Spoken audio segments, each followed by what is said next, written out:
Attention listeners, AfterSight's annual hike is coming up on July 27th. It was a really good experience for me. Visit aftersight.org/hike and become an audio trekker today. That hike today gave me so much courage.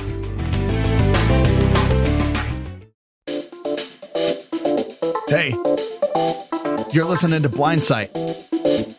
Let's go. Mental health isn't something to take lightly. It's time to fight. It's time to thrive. Let's do this. Welcome to Blindsight. This is your host, Bill Lundgren, and I'm glad to have you connecting today. I have to say it's been a little bit of a learning curve for me on working the computer to be able to connect with you, but glad we've done it. And just want to alert everybody, number one, what podcast we're doing right now is related to men's mental health. This is for the month of June. We're doing that. And then in July, we're going to do some special mental health feature on veterans. And so you can look forward to that. Also in June, or now running, is Game Changer, which is our newest podcast on blind athletes. And be sure to tune into that. I think you'll find that interesting. And we also like to remind people there's a hike being sponsored by AfterSight on July 27th. So you can check the website, aftersight.org, and get information on that and sign up. We hope you'll join us for a hike. And if you have any questions or feedback or whatever, there are two things. One is feedback at aftersight.org, or to call us at 720-712-8856. That's for feedback. So anyway, I am really pleased to introduce Michael Sullivan to you all today. How are you, Michael? I'm good. Thank you, Bill. Good morning. It's good to be here. Thank you so much. Good to have you here. One of the reasons we wanted to have Michael on was he has this an interesting way of helping men to get in touch with themselves, and also he's a therapist and has been working extensively, particularly on running outdoor. I guess we'll call them retreats. What would you call it, Michael? We call it lots of different things, actually. It's been called ecotherapy, nature therapy, wilderness therapy. I like to call it just going for a walk and talking, honestly. Well, can you tell us more about it? Sure, absolutely. Part of my process in going about, looking at nature as a pretty effective tool in the therapeutic realm has been my connection to nature as a child, and finding that for most of us, we need an outlet to be able to verbalize and to be, to voice, right? Because some of us don't have the ability to articulate words or our feelings into words. So utilizing a tool like nature kind of almost permits vulnerability and finding that, especially with men, when we're getting into the woods, or we're getting just even to a city park, or even walk around the street. I've worked in urban settings, just walking around the city, etc. Finding that connection, that piece to, the vulnerability or the availability of vulnerability at that point comes pretty quickly. One, we're not sitting in a room, we're not staring at each other, which is difficult to do in the most part for most people, let alone be over coffee, or let alone be talking about your deepest, darkest stuff. So getting people out in out into nature has been, a wonderful, wonderful tool. And, I by far find it far more effective than my skills. So hugging a tree and listening to a bird is far more effective than listening to my babble about insert theory of how to manage emotions. I came from the East Coast, and it wasn't until I got to Colorado that I began to really see exactly what you're talking about. Because in the East Coast, we don't have that availability. And I think we're all the losers for that. Yeah. Yeah, I also before moving to Colorado, I was in New York, in upstate New York. And now you know what I'm talking. Yeah, you know what I'm talking about. Yeah. Mm-hmm. Yeah, absolutely. And, I specifically moved to the town of Ithaca, New York, because of its availability and accessibility to outdoors.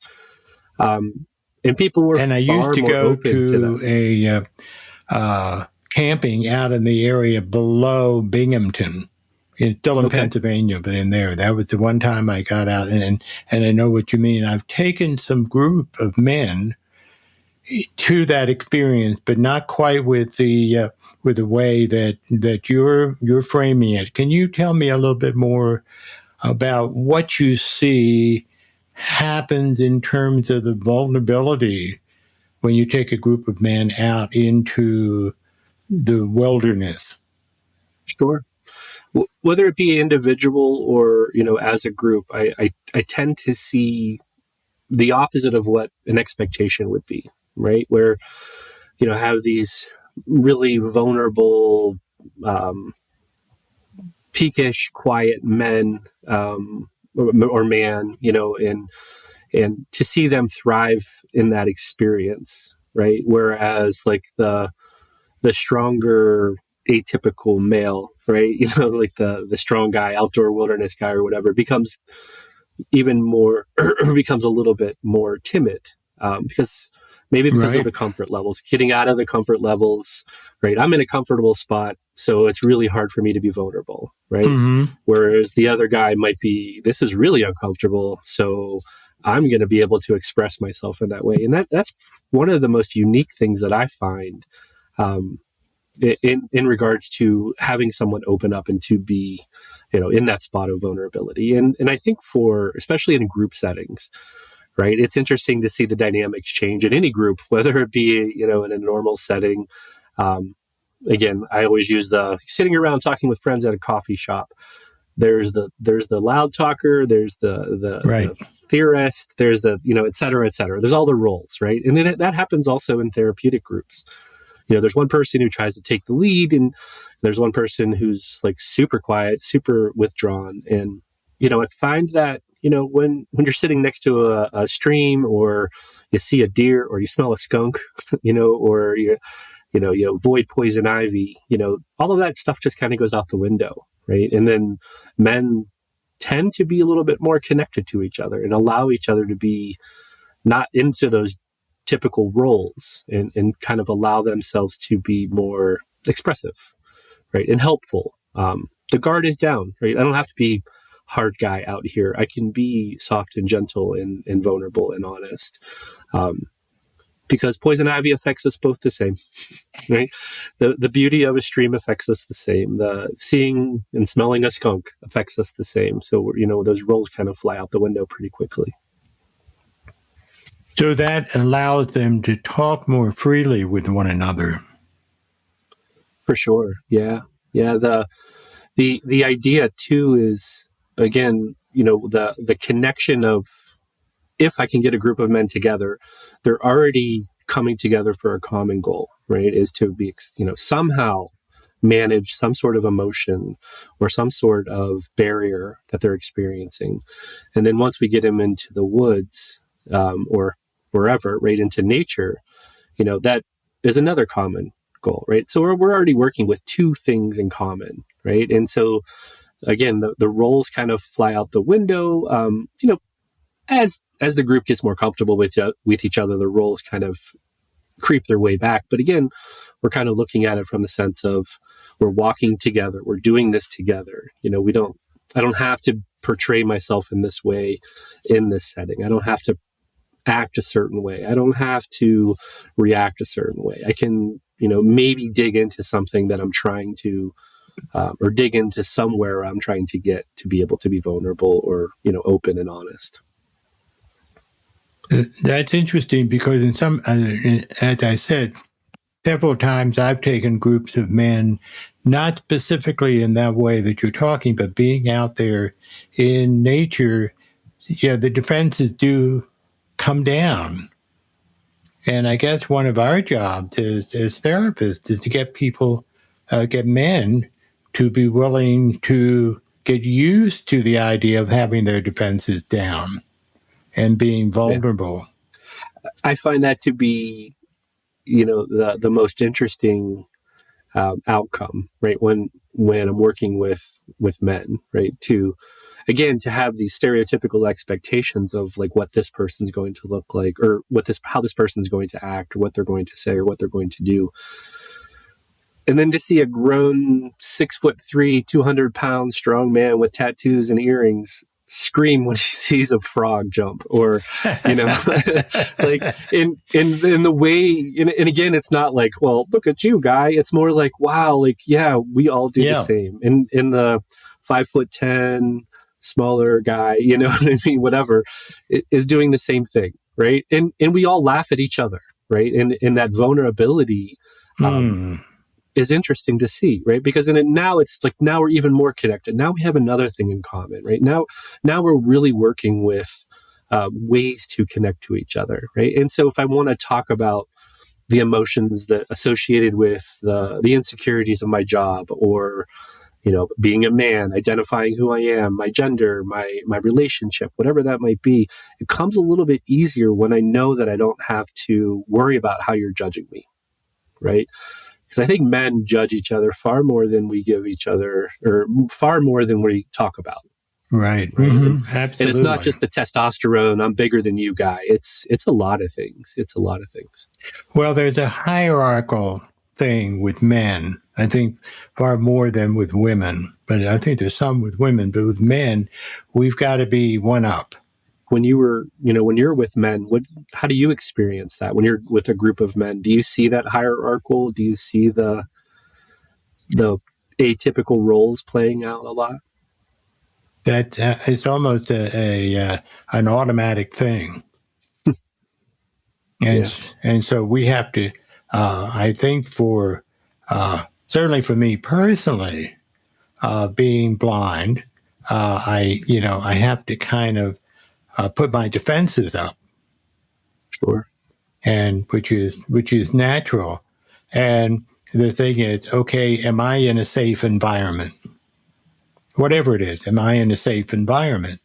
And when someone can create something like what you're describing, where I don't have to worry, then I can let go.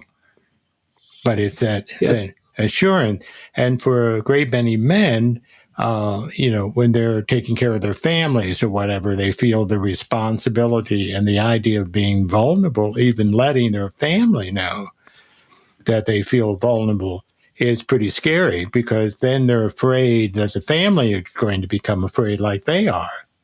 So you got to put up this guard. So for the benefit of the family is what, or our belief that we're benefiting the family, because we're not letting the family know how scared we are, because we think they're dependent on us.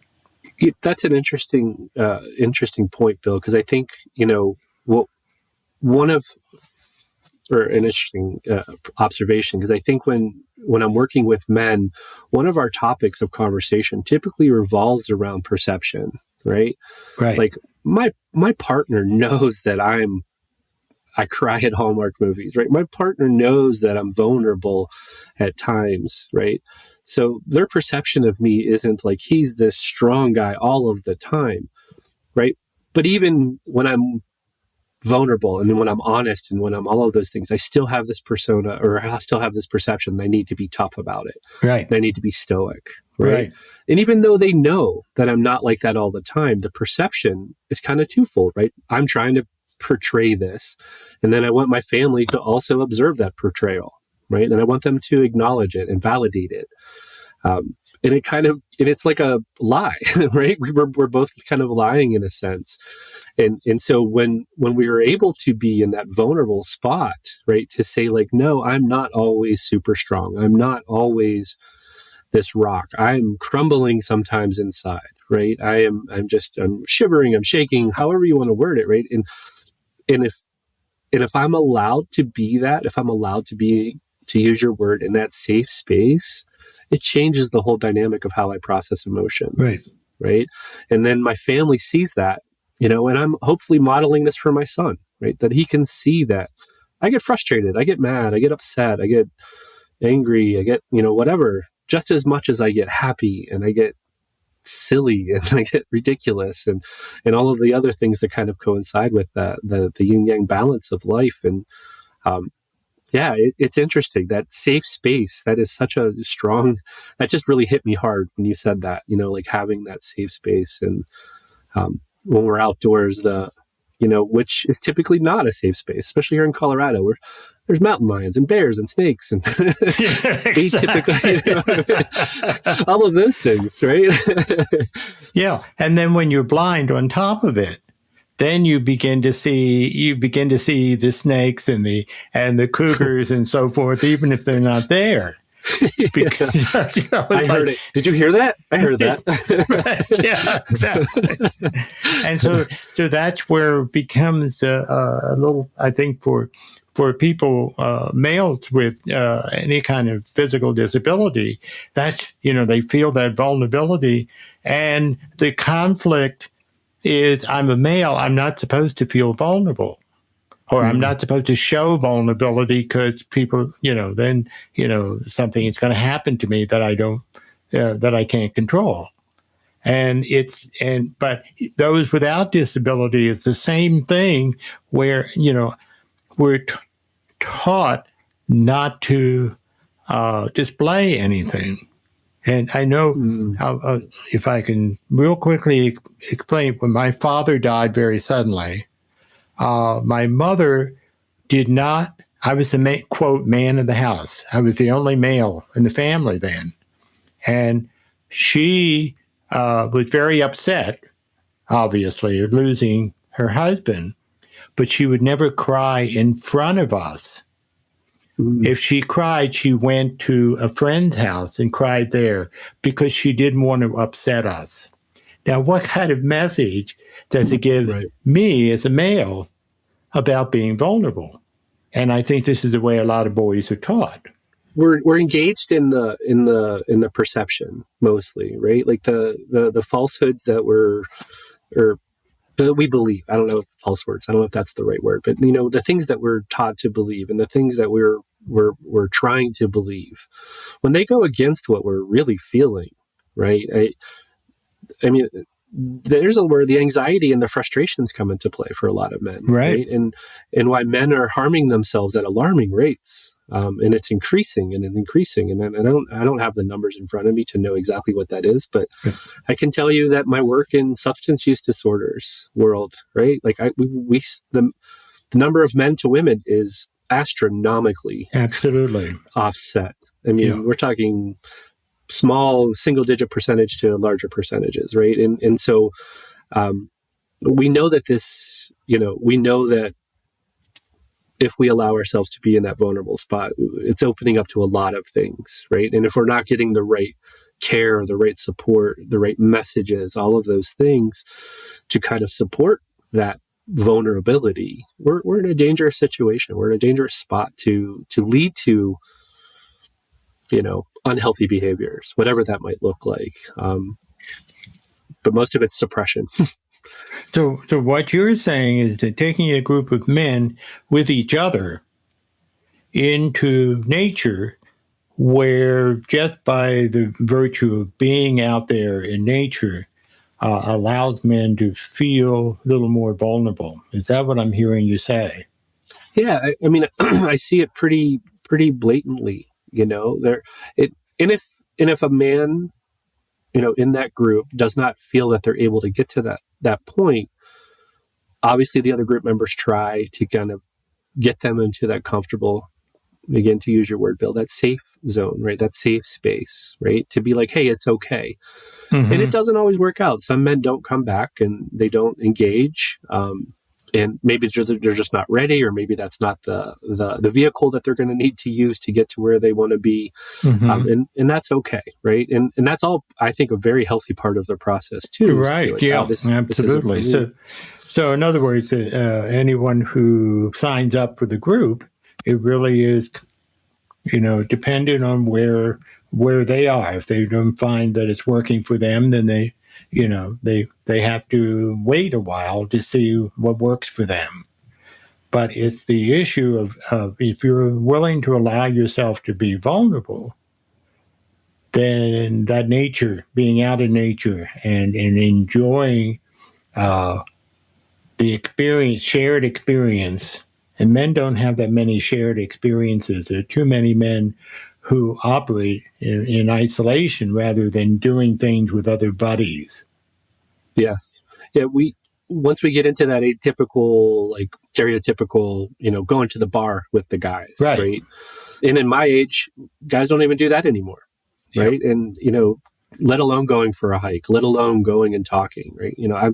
I'm pretty lucky to have a couple men in my life who will share that vulnerability with me, but it's usually only over the phone. It's never in person, right? Yeah. Very rarely can I even maybe get a FaceTime, right? And, and I'm as guilty as they are, right? For that. And so, we see isolation quite a bit. So if we're able to get a group of men together, let alone take them into a spot where they're really vulnerable and experiencing a safe place, right? Like, it's a win-win right there. Yeah, right? It takes a lot. It takes a lot.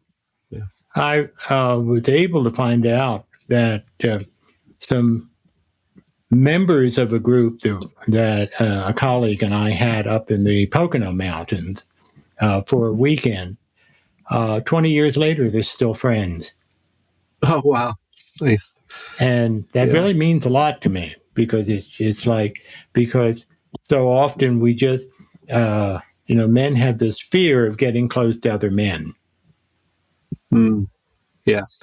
And once that seal is cracked, you might have a friend for life. Watch out. Right. And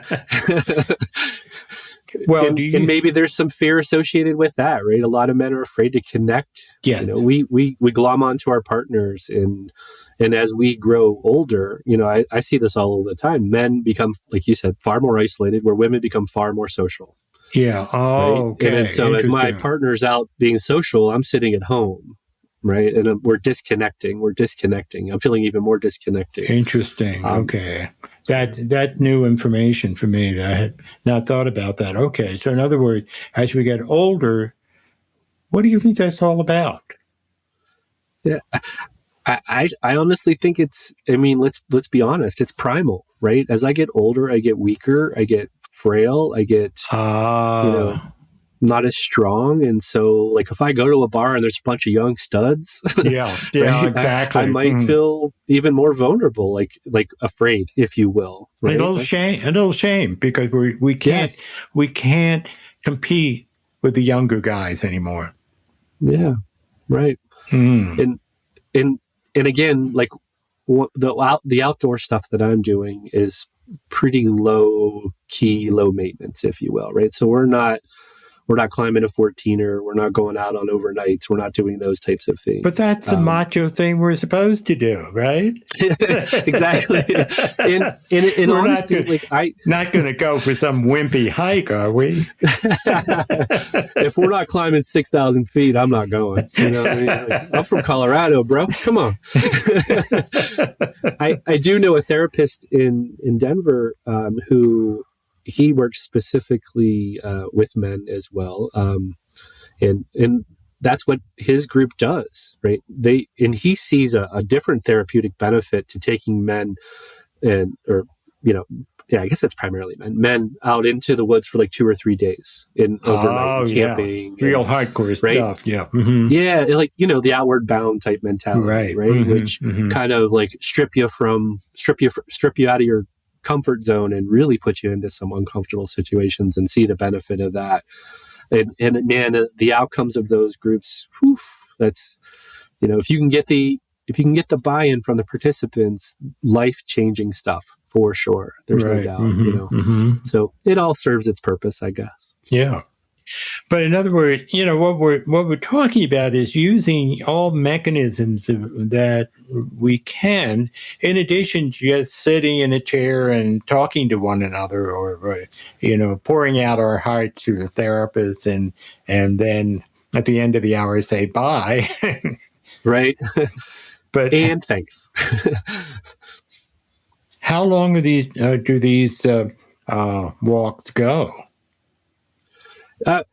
Pretty typical hour and a half, depending on how much time we have. I'll run certain groups. Like I run a men's well-being group, and I run men going through or contemplating or have been through a divorce. Like, and those groups typically run anywhere between an hour to 2 hours, depending on the size. And then so, as if we get to the outdoors, if we're able to get a group to be able to do that, I try to engage as much as we can and allow it to be as much as we can, for lack of better terms, right, into the woods, right, in a sense, or into nature as we can, and kind of let the group dictate it at that point. But also adhering to some boundaries, to be like, we have to get what we need to get in within a certain amount of time. Which is good. And then we can come back and try this again. Yeah. Yeah, because if it's open-ended, and that can make some people very nervous. But if we know that there's some boundaries, okay, if I'm feeling anxious right now, it'll be over in such and such time, and then I'm willing to tolerate it to this point. And then that's how we learn what we can handle. And that's how we learn to kind of press ourselves a little bit, to not bolt as soon as the anxiety occurs, but rather just stick with it for a while and gradually find we can tolerate it, this discomfort longer and longer. And if I'm with, these other 4 or 5 men, they're not going to let anything happen to me, right? And so I'm gonna be able to manage through this anxiety that I'm feeling. If I can get some sort of connection to at least one of the other group members. And maybe I won't verbalize today, but the next time. Next time I'll feel a little more comfortable. Yeah, it's when you find, this person I'm comfortable with, so I don't have to feel like I'm alone in this whole group. And I think that's what so often happens to men, unless it's something like the military or something like that, where you're constantly, but even then, they're the men who feel alone, even though they're with a whole battalion. Sure. Because that aloneness is from within, not without, necessarily. Right. Yeah, I've been lonely in a group of 100. Yeah. And how do we get people to get over that, or get a sense that, I guess sharing nature, sharing the experiences in nature. Okay, we have something that's happening for us, that we both have some feelings. Like you say, the smaller guy and the bigger guy both being delighted by hearing a frog, or a frog jump in front of it, sharing that experience.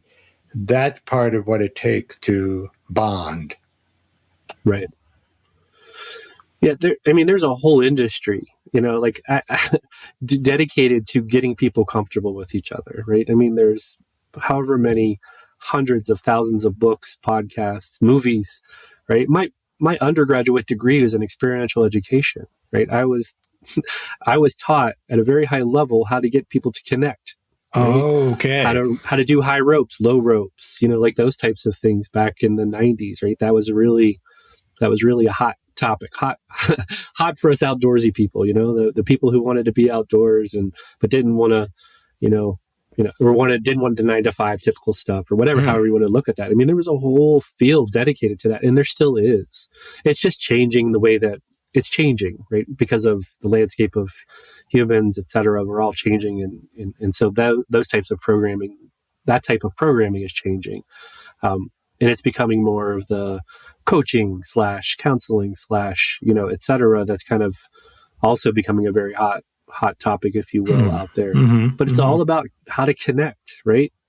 And in theory, it all works, right? But if we're not getting to some inner core stuff, we're not going to get to where we truly want to be. And, again, I think that's what the beauty of nature does for a lot of, especially men, right? Where it kind of gets these guys out into that and allows them to be in that space, to be safe, and to dig into some of that stuff, to actually be able to have healthy interactions with others.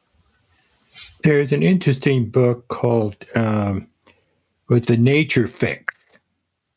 I don't know whether you've read it or not, but a couple things stood out to me in the writing. One is in Scandinavia, there are a number of mental health inpatient care.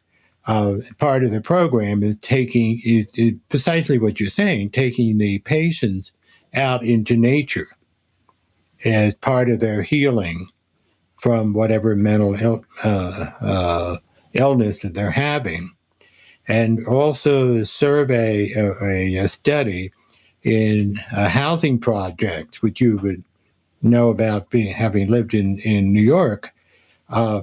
They found that in housing projects where all the surface of it is concrete, and they compared it with the same layout and the same people in the project in areas where they had grass and trees in a kind of a courtyard to the housing project, they found that the violence and problems were higher in the all concrete projects as opposed to where there was a nature fix, that is grass and trees right there in the midst of the project. The domestic violence and the problems were far less.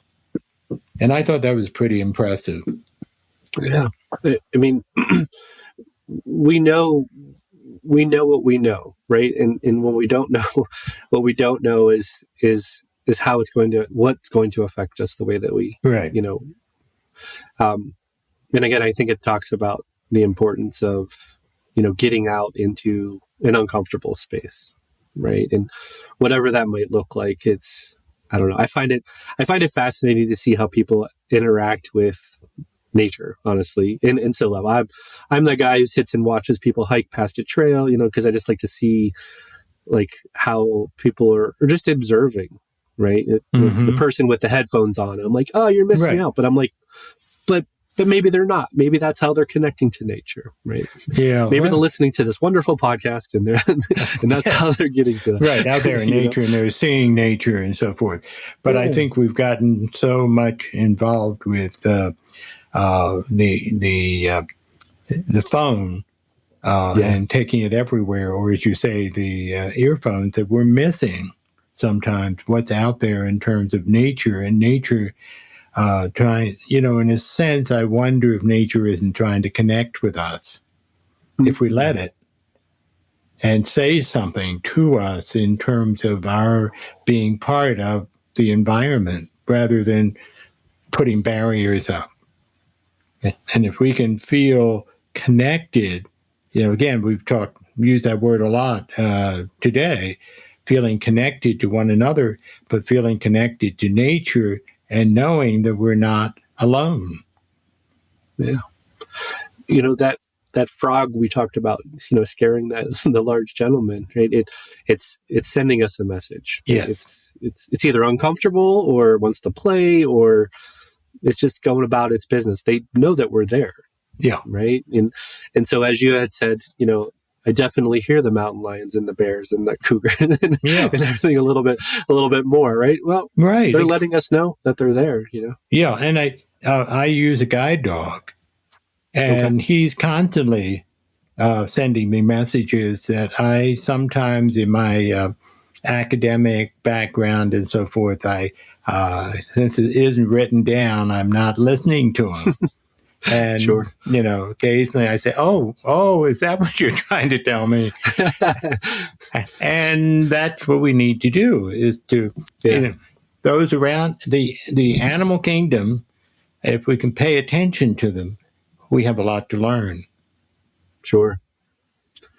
Yeah, I don't know if you subscribe to or, have, done any, reading into like animal speak, Native American, approaches to, the roles of the totem and animals and how they play with us. And I mean, I'll share a story. When I was working, I was working in the Poconos, in Dingman's Ferry. I don't know if you remember that town up in northeast Pennsylvania. But we did we had an outdoor school, and we had this contract with inner city, New York City school district. I can't remember it, but they'd bring their fifth graders out every year, right? And so these kids had been in concrete. Right, they hadn't been in the grass. Some of them had really never seen stars in the skies, right? Like because of the light pollution, et cetera. And to see how moved they were by this, right? But I'll never forget when the first time we heard an owl. Right, this kid held onto my hand. This tougher fifth grade kid held onto my hand and started crying. And he's like, "What is that?" And I'm like, "It's an owl." And an owl is, and we started talking about like owls are messengers and all of these things. And he just kept saying, "Is it going to eat me?" Right. And the perception of how powerful this sound was to him. Right. The connection that he had, it still gives me chills to this day, like in tears, not out of fear, but out of respect. Right. Okay. For this thing that, that he was connecting to. And, maybe if I think about it even harder, that maybe be the moment when I realize the impact and power of nature, and not from a selfish kind of way, but wow, it really does truly affect humans in a way that's just unmeasurable. We can't really do anything about that, but I'll never forget that. So, oh, absolutely, absolutely. And the thing is, maybe we should all take masses of urban people and move them into the woods for a while to maybe cut down some of the violence that is going on in inner cities. Because something's got to be done. Yeah, if we don't have space to move, we're going to create space. Yeah, right? Yeah, and that might mean violence. You're right. You're right. How did you get started in this? Well, it all started. Well, my parents, I was pretty lucky enough to have a very outdoorsy family. And so we were, consistently connecting to nature. I started camping probably when I came out the womb, in all facets. Okay. And so just always had that connection. My family were all hunters and all of that stuff. And I was the black sheep. I wanted to take pictures, not guns, into the woods. I wanted to hug trees and, do all of that stuff. And, I don't know, hold on to salamanders and, chase frogs, however you wanted to word it. Right. And, had a love for fishing, et cetera. So, I was always kind of experiencing it in some capacity.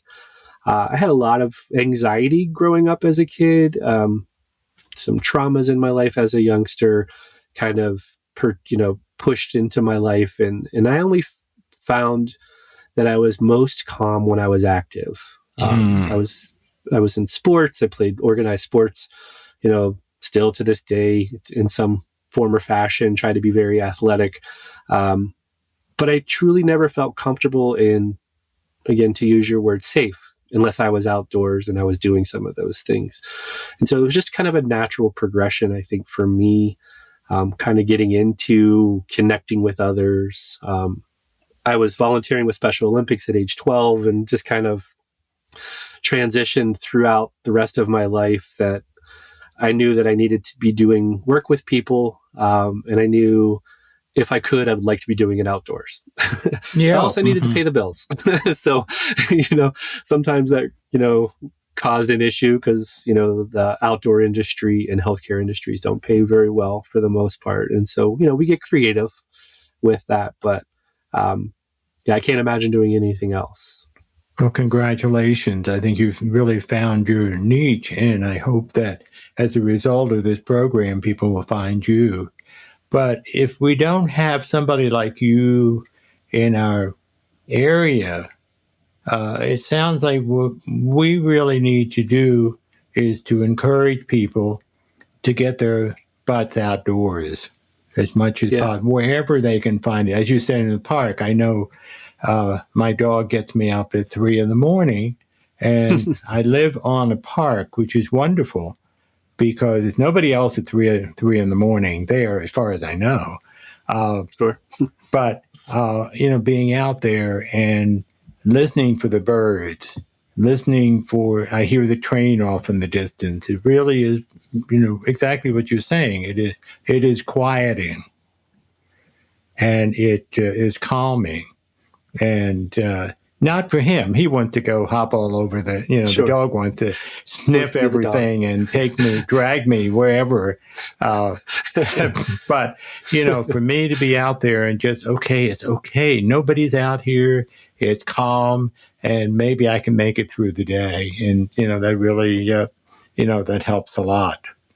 I encourage people just to even go for a walk around your neighborhood, or I don't know, if you truly think about the enormity of this world that we live in and exist in, it's pretty humbling, right?